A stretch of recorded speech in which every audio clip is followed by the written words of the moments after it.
The designer based in the USA, where he's working with decimal feet as a base unit, has a couple of designs that he's working on in the same drawing file. And the design on the right hand side is the one that he wants, but the one on the left keeps interfering as he uses zoom, extents, and so on.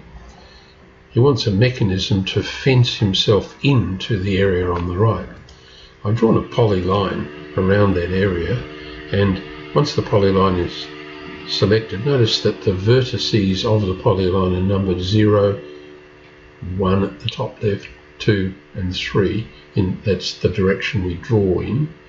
But what I want to do is find the coordinates of the bottom left and top right and use those along with the limits command, which will fence us in and all drawing operations into that zone.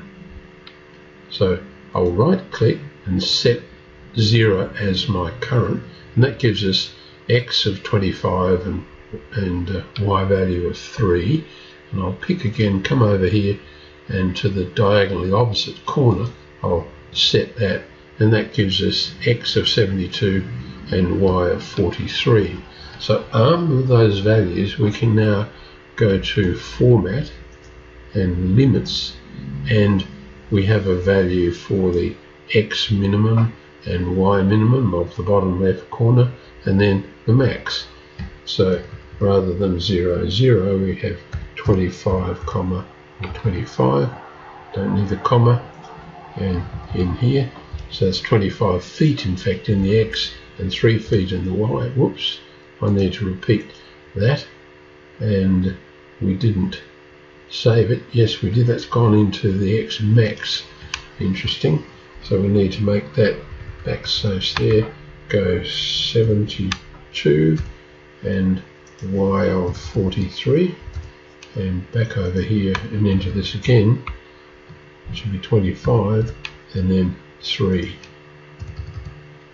Now we have all 4 values set, and we say we don't want to view outside those limits, so it's OK. And now can you see we are limited by the space that is set by the limits setting.